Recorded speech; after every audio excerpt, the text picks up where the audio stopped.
AB is back with a bang. Mzansi Magic has hit South Africa. And New Zealand win by 4 wickets. Welcome to the weekly show.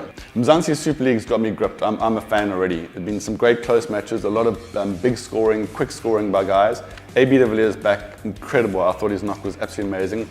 The atmosphere is alive. The crowds aren't that big, people are saying, but for me, it's absolutely great at the moment.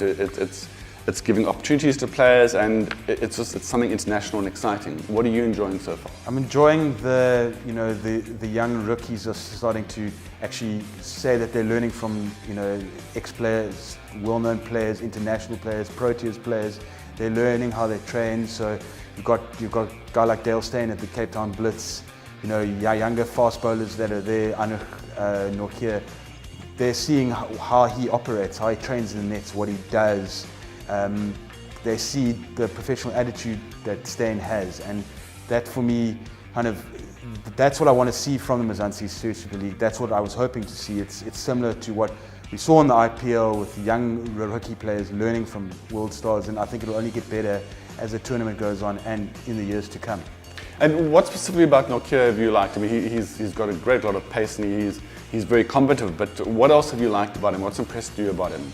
I love the raw pace that he's got, but I also like the composure that he's showing bowling to guys like AB de Villiers, and that he's not being bogged down. Obviously, these guys are not used to playing in kind of exposure, the crowds that they're having, so he's not faltering under the pressure. What I do enjoy about him is that he reminds me a lot of Mark Wood, England's fast bowler. Same type of style, and he bangs it in hard, and like out and out pace. You can't buy that, yeah. What's also great is that the guys step up to the plate. I mean, Nokia, he caught AB right in the boundary. Yes. He caught the ball, threw it up, stepped back in. AB's a big guy to catch. It's a big wicket. He was going really well, and he was changing the match. It's amazing to see guys like that stepping up and taking the pressure. Another guy who took a good catch was Lutho Sapamla. He took a catch to get rid of the Pakistan player. It's a big thing to do that. It's a big moment. I spoke to him after the match and he said he works a lot on his bowling, on his fielding. He puts a lot of effort into his fielding. He's very proud of his fielding. And to perform and to do that under the spotlight is fantastic for these guys. What's also interesting, as you were saying, he said that he's really benefiting from Rory Kleinveld and Freyling. And Freyling, yeah. And there's been a lot of chat on social media, people saying that perhaps neither of those guys are on the right shape. Yes, yeah. But they're getting good shape with the ball, so they get good shape with the ball. But also, that's what counts. Exactly. But also they're imparting their experience, and that's what you're saying. Yeah, exactly. I mean, Kleinveld's got. I mean, he's been playing in England. They won the T20 last year. He's got vast amounts of experience, and that experience will rub off on the guys. Also with fielding, guys like AB, brilliant fielders, Faf, excellent fielders. The young rookie guys will see what exercises they do, how they go about their training, and their professional attitude that's there. Something that really impressed me was AB in the press conference. He was very relaxed, very easy, but he just looked like an athlete. He looked so strong. He looked like strong and focused. It didn't look like a lot of people saying he's just here for the money, he's all about the money now. But he looked like an athlete who's wanting to do things. He looked focused. He looks like someone who's wanting to lead his team and lead his players. So to me, that's a really good sign that he's here to be serious, and that in my mind, he's going to be in World Cup contention if CSA ask him. Yeah, absolutely. There's always that, but yeah, it's the powers that be that make that decision. But it's if he's performing like he is now, it's hard not to ignore what he brings to the table. But we'll see. I mean, the time will tell. June's a long way away. But what just talking about also younger players that are showing that they can step up. Someone that I've also enjoyed, and obviously in Chris Gale's absence, being Ryan Rickleton. His 91 or 59 balls against Paul Rocks was phenomenal. It took the game away from Paul Rocks.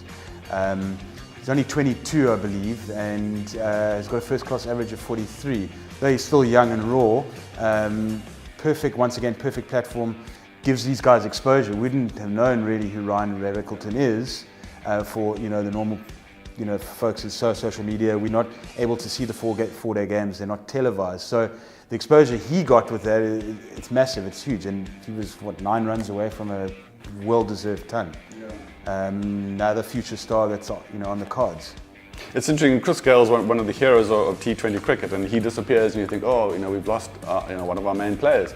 But it opens up a space in which a young guy can step in. And we were looking at his figures. He hasn't actually done much of note this season, which is fantastic. A lot of the guys, Nortje has been fantastic this season. Rickleton really hasn't made a lot of noise statistically, but he's been given a chance, and he's taken it.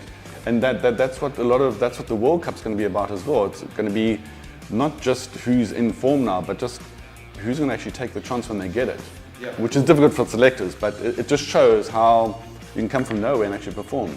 Well, he certainly overshadowed Rassie van der Dussen, who's already played for the Proteas. So there's that. That was what we were talking about off air, which I found quite interesting. Was also that with the Mzansi Super League could be a blessing in disguise with the World Cup. It's almost like a trial in a way. It's trials, but it's the World Cup's still far away. But it might be the spark the Proteas need to bring in some youth or see what's happening, or if a player gets injured, there is someone there that's able to do that. Or looking in the future, 2023. There seems to be quite a lot of talent coming out of there, and we haven't even got through the first week of the tournament. I wonder, will A be available in 2023, do you think, or maybe not by then? Hopefully. It depends if we win. If we win in 2019, maybe I want to defend it. But didn't WG Grace still go on till after? He's not as old as WG. No. He's getting there. Khalid a few days ago interviewed Dale Steyn, and what Dale had to say, he was very complimentary about Nortje. And actually, he even said, we will play the video now, but he even said that this sort of tournament could be the makings of him, and could actually mean that by the end of the year, if he gets picked up by another T20 competition, he could be a multi-millionaire by the end of the year, which is fantastic for the young guys, for the exposure. But what's also interesting for the World Cup is that for all these players, even for Steyn, there might be a place at another T20 tournament, and someone says, Dale Steyn or Nortje, who'd we go for? I'm not saying that would be the case, but it's just interesting that for all the players, as these young players come up, all the older players have to also up their game, have to watch themselves and keep raising their standards to stay ahead of the young guys. And that's good for the young guys, but it's also good for the older guys, because no matter who you are, you always need to keep yourself, at the top of your game. And that's why the MSL is just, to me, it's fantastic. Yeah, often in the past years that's happened, there's always someone that sticks their hand up from nowhere, and they either walk into the World Cup. You can't ignore them. If they're going to perform like this, and then obviously there's still a long season. We've still got halfway of the 4-day franchise to go. There's the 1-day cup, plus the Ram Slam. So there's still opportunities for these guys to show that they're consistently performing. But obviously on this stage, we've got this unique situation of players that normally play for the Warriors are playing for the Blitz, like Nortje. There's a mix of sharing knowledge that we haven't perhaps seen before in our domestic scene. Well, it also tests the players. You were saying that when T20s sort of really got going, suddenly Shane Warne would be bowling to Adam Gilchrist. Glenn McGrath might be bowling to Ricky Ponting. And so that's exciting for the fans, but also good for the players to test themselves. Maybe you've been a great batsman, but you've always been protected because you never had to face Warne and McGrath. So now you have to show that you can still do it, which is awesome for the game. It's similar when, with the Rajasthan Royals, Graham Smith, Shane Warne played in the same team, and what Smith learned from that.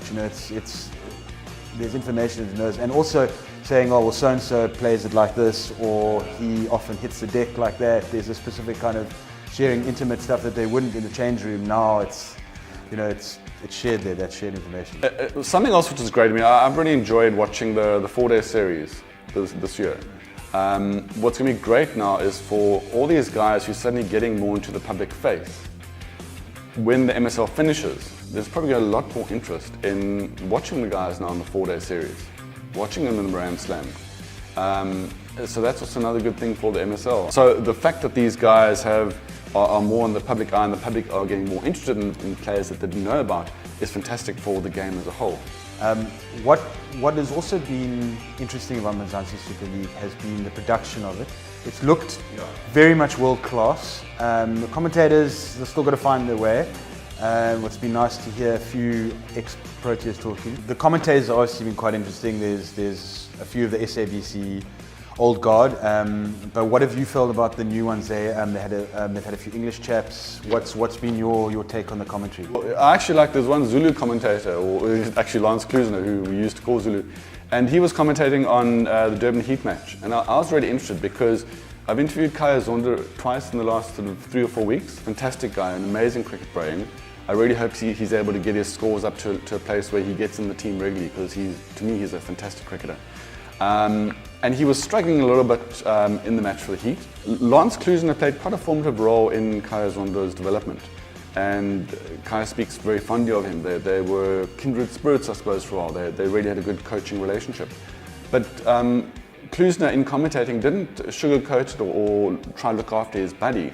He was quite open in saying where he thought Zonder was maybe going wrong, and even at one point Zonder was almost run out.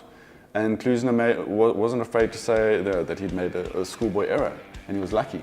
So I think it's very good to have commentators who are able to be strong and just honest, really. You don't need to be horrible or rude, but just to have that, I think, to me, that's very refreshing. So you believe AB's back? Absolutely. His innings was absolutely astounding in the opener. He batted like he was playing against school kids almost. He was just so dominating and so positive. From the start? From the start, yeah. From first ball, a solid push away for 2. Second ball, he tried to reverse sweep. Just shows the mentality of him that he's in control, and he's ready. His second innings also was really, really good.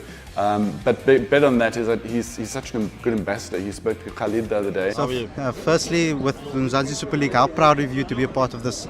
I'm very proud. It's really fantastic that the league has finally taken off. I'm very proud to be a part of it. I think the cricket's going to be really exciting. Some quality players from all over the world, and I can't wait to just get out there tomorrow night. The crowds love him. South Africans should appreciate him. You saw it at Newlands. The standing ovation he got when he walked on. He's playing for the opposing team. It just shows what he has, the brand that he brings. Yeah, it also shows what the MSL is, and that it's just a celebration of cricket and South African cricket. So it was amazing to see. It was amazing to see him back playing cricket as well. Yeah. Now off to the test, New Zealand-Pakistan. Yes. Your thoughts? Test cricket is fantastic. I love it. Nothing better. New Zealand look absolutely beaten and demolished, and they just came back fantastically to claim a 4-run win in dramatic style. It was awesome. What I enjoyed was we kept on watching it the whole time. Every over would be a maiden, wouldn't take a run, or you'd take a run. Azhar Ali, I felt, was a bit too safety conscious. Maybe should have given the strike to Abbas when Wagner was bowling. Wagner was not bowling at full pace, tended to bowl quite wide and short. For a tail ender, that's meat and potatoes. A spinner, even if, you know, what's Azhar Ali had faced so many balls, it's 50-50 against a spinner. And I believe he should have at least farmed it as much. I don't know, your thoughts, because it was 1 run. I mean, there were times when they could have run 2, and it seemed sensible because they only needed 8, 9, 10 runs when he was doing that. When he got to 4 runs, could have at least given the strike to the tail ender. It's such a difficult scenario. It's always easy to look from outside. You don't know if one of them is maybe carrying an injury or what the story was. Bas doesn't look like he's very good with the bat, really. So, but I think the interesting thing is about, just a general comment, the farming the strike. It actually becomes quite high risk because you give away, you just block and you hit, you turn the runs down. I think they probably turned out about 30 runs in the end, which would have effectively won them the match. But obviously every run he took, his non-strike would have been facing, so he may have gone out. But you actually then, as the senior batsman, you also run the risk of in trying to force that run off the last ball, you actually take quite a risk then in losing a wicket. So I just think that they possibly should have maybe been looking at a ball or 2 before the last over, 1 or 2 balls earlier, just to take that single and give your non-striker a chance to face and take that risk for 1 or 2 balls. It's not the end of the world. You'll see what happens. I feel that though New Zealand would have probably changed their field with Abbas, brought more fielders in, given him the opportunity, maybe freak him up and he could have hit a 4, but changed it a bit because New Zealand were just banking on Azhar Ali doing one run each time. So Yeah. they spread the field and the boundary, made it very hard for him to hit a 4. They were even trying to get him to hit a 4 so he'd sky it. But it's just funny with T20, 4 runs is nothing. It's Yeah. 50 bob. Sorry, it's 5 bob. 50 sorry. bob's quite a bit. Yeah, no, sorry, 5 bob. But this is like 4 runs was worth 1,000 bob. Yeah. And I don't know. I think they missed the trick. Yeah. The great thing is it was fantastic Test cricket to watch, and just to watch those tactics where, as you say, 4 runs actually starts to mean so much. Yeah. And it'd be interesting to know what the team thought about also farming the strike or not. What Mickey Arthur's view may have been on that, or what his approach would have been to that. Yeah. So a really exciting start to the Test series, Pakistan versus New Zealand. Augurs well for the series in South Africa when Pakistan will be coming here shortly. And of course, there's a lot of MSL action to look forward to in the next week. See you soon. Cheers.